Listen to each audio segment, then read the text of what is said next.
وَلَقَدْ أَرْسَلْنَا نُوحًا إِلَىٰ قَوْمِهِ فَلَبِثَ فِيهِمْ أَلْفَ سَنَةٍ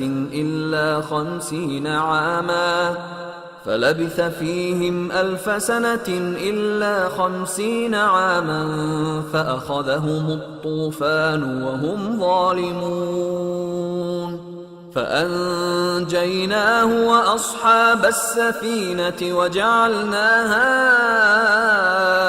آيَةً لِلْعَالَمِينَ وَإِبْرَاهِيمَ إِذْ قَالَ لِقَوْمِهِ اعْبُدُوا اللَّهَ وَاتَّقُوهُ ذَلِكُمْ خَيْرٌ لَكُمْ إِن كُنتُمْ تَعْلَمُونَ إِنَّمَا تَعْبُدُونَ مِن دُونِ اللَّهِ أَوْثَانًا وَتَخْلُقُونَ إِفْكًا إِنَّ الَّذِينَ تعبدون من دون الله لا يملكون لكم رزقا فابتغوا عند الله الرزق واعبدوه واشكروا له إليه ترجعون وإن تكذبوا فقد كذب من قبلكم وما على الرسول إلا البلاغ المبين أولم يروا كيف يبدئ الله الخلق ثم يعيده إن ذلك على الله يسير قل سيروا في الأرض فانظروا كيف بدأ الخلق ثم الله ينشئ النشأة الآخرة إن الله على كل شيء قدير يعذب من يشاء ويرحم من يشاء وإليه تقلبون وما أنتم بمعجزين في الأرض ولا في السماء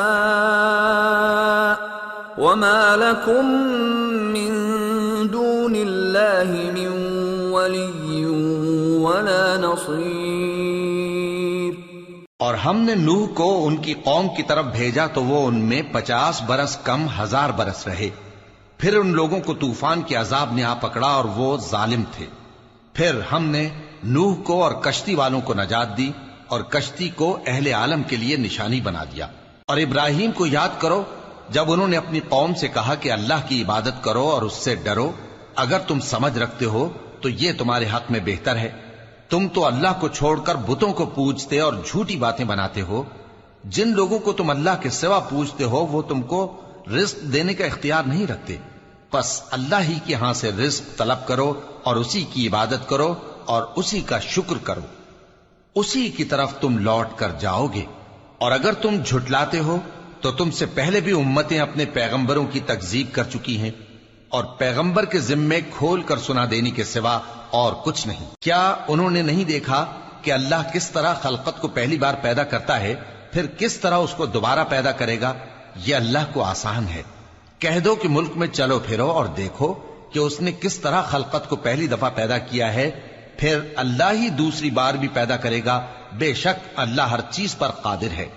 وہ جسے چاہے عذاب دے اور جس پر چاہے رحم کرے اور اسی کی طرف تم لوٹائے جاؤ گے. اور تم اس کو نہ زمین میں عاجز کر سکتے ہو نہ آسمان میں، اور نہ اللہ کے سوا تمہارا کوئی دوست ہے اور نہ مددگار.